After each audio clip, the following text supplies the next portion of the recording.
ഇന്ന് ഞാനിവിടെ ചെയ്യാൻ ഉദ്ദേശിക്കുന്നത് കയ്പില്ലാത്ത പാവയ്ക്കച്ചാറ്. പച്ചയ്ക്ക് കയ്പില്ലാണ്ട് പാവയ്ക്കച്ചാറ് എങ്ങനെ നമുക്ക് യൂസ് ചെയ്യാമെന്നാണ് ഞാനിവിടെ കാണിക്കുന്നത്. അപ്പം നമുക്കിത് തുടങ്ങാം.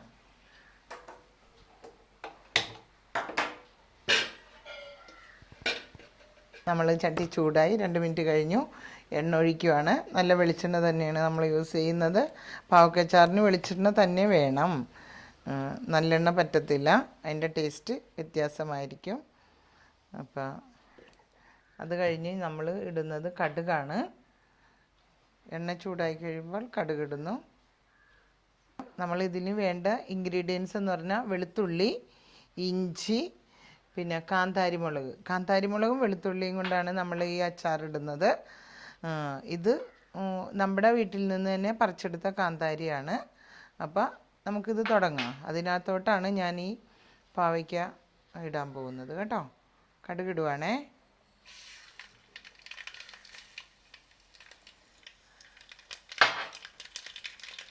അപ്പോൾ കടുകെല്ലാം പൊട്ടി. നമ്മളിനി ഇടാൻ പോകുന്നത് വെളുത്തുള്ളിയാണ്. ഇതിന് പ്രധാനമായിട്ട് വെളുത്തുള്ളി വേണം.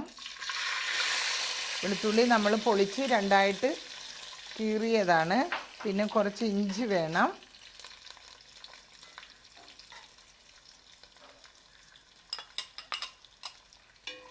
പിന്നെയാണ് നമ്മളുടെ കാന്താരി. ഇതാണ് എരിവ്. വെള്ള അച്ചാറാണ് നമ്മളിടുന്നത്. കാന്താരി ഇടുമ്പോൾ അപ്പോൾ കാന്താരിക്ക് മുതൽ വേണമെങ്കിൽ പച്ചമുളകും നമുക്ക് യൂസ് ചെയ്യാം.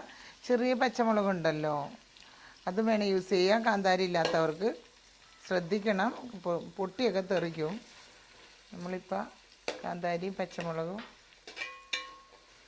ഇതിൻ്റെ കളവ് ഞാൻ പറയാം. 150 ഗ്രാം, 1 കിലോ പാവയ്ക്കായ്ക്ക് 150 ഗ്രാം കാന്താരി, 150 ഗ്രാം വെളുത്തുള്ളിയാണ് ഞാനിപ്പോൾ എടുക്കുന്നത്. അപ്പോൾ ഇതൊന്ന് പയ്യെ ഒന്ന് വഴറ്റി കൊടുക്കുകയാണ്.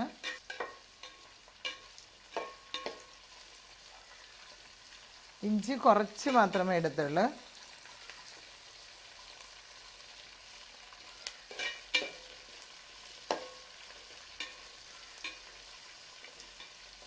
ഇതിന് കയ്പൊന്നും ഉണ്ടാവില്ല. നമ്മൾ വിനാഗിരിയാണ് ഒഴിക്കുന്നത്. നല്ല പാവയ്ക്ക കഴുകി തുടച്ചിട്ട് നമ്മൾ അരിഞ്ഞു വെച്ചിരിക്കുന്നതാണിത്. അപ്പോൾ എല്ലാവരും എന്നോട് നേരത്തെ ഞാൻ ഈ അച്ചാറ് കൊടുക്കുമ്പോൾ എല്ലാവരും ചോദിക്കുമായിരുന്നു ഈ പച്ച പാവയ്ക്കൊക്കെ കയ്പില്ലാത്ത എന്താണെന്ന്. ഇത്ര മാത്രമേ ഉള്ളൂ. ജലാംശമൊന്നും ഇല്ലാണ്ട് ഇങ്ങനെ നമ്മൾ എണ്ണയിൽ വഴറ്റി, വിനാഗിരിയാണ്, വെള്ളമൊന്നും ഒഴിക്കാണ്ട് വിനാഗിരി യൂസ് ചെയ്യുമ്പോഴാണ് ഇങ്ങനെ വരുന്നത് കേട്ടോ. നമ്മൾ പാവയ്ക്ക് ഇടുവാണേ.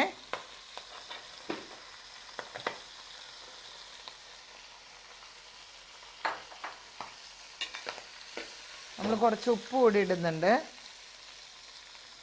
ഉപ്പിടുന്നത് എന്താണെന്ന് അറിയാമല്ലോ.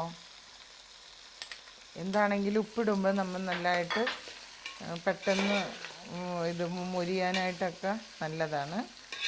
ഈ അളവിലല്ല, കുറച്ചും കൂടി കൂടുതൽ കാന്താരിയോ പച്ചമുളകൊക്കെ ആഡ് ചെയ്യണമെങ്കിൽ എല്ലാവർക്കും ചെയ്യാം. എന്നാലും കാന്താരി ആയതുകൊണ്ട് തന്നെ നല്ല എരിവുണ്ടാവും ഈ അച്ചാറിന്.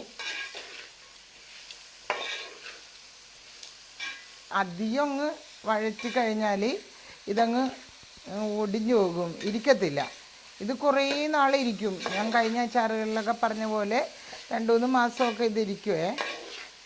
അപ്പം നമ്മൾ വിനാഗിരി തിളപ്പിച്ചാറിയ വെള്ളത്തിൽ ഒഴിച്ചു വെച്ചിരിക്കുന്ന വിനാഗിരിയാണ് അത് അതിനകത്തോട്ട് ഒഴിക്കുന്നത്.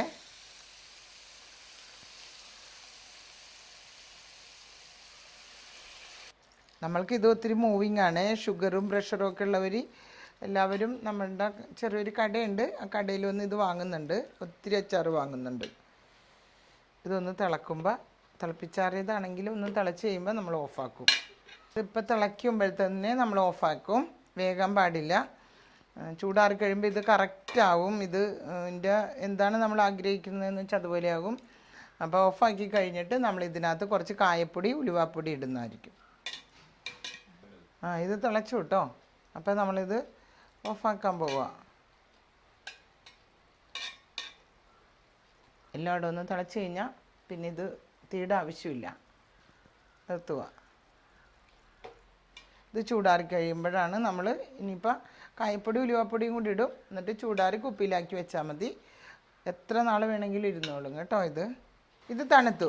ഇതിലേക്ക് നമ്മൾ കുറച്ച് ഉലുവപ്പൊടി ഇടുവാണ്, പിന്നെ അല്പം കായപ്പൊടി ഇടുവാണ്. ഇത് രണ്ടും ചൂടാറി ഒരു മാതിരി ആയിട്ട് മാത്രം ഇട്ടാൽ മതി. അപ്പം ഓക്കെ, അച്ചാർ റെഡിയായി. സിമ്പിൾ ഒരു അച്ചാറാണിത്. ഇതെല്ലാവർക്കും പരീക്ഷിക്കാവുന്നതാണ്. ഒട്ടും തന്നെ കയ്പുണ്ടാകത്തില്ല ഈ അച്ചാറിന്.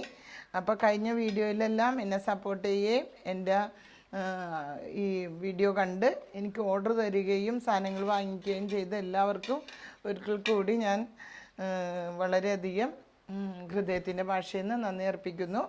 പിന്നെ എൻ്റെ വീഡിയോ കാണുന്നവർ എനിക്ക് അത് ലൈക്ക് ചെയ്യുകയും ഷെയർ ചെയ്യുകയും സബ്സ്ക്രൈബ് ചെയ്യുകയും ചെയ്യണം. അടുത്തൊരു ടിപ്സുമായിട്ട് ഉടൻ തന്നെ ഞാൻ വരുന്നതായിരിക്കും വീണ്ടും. ബൈ.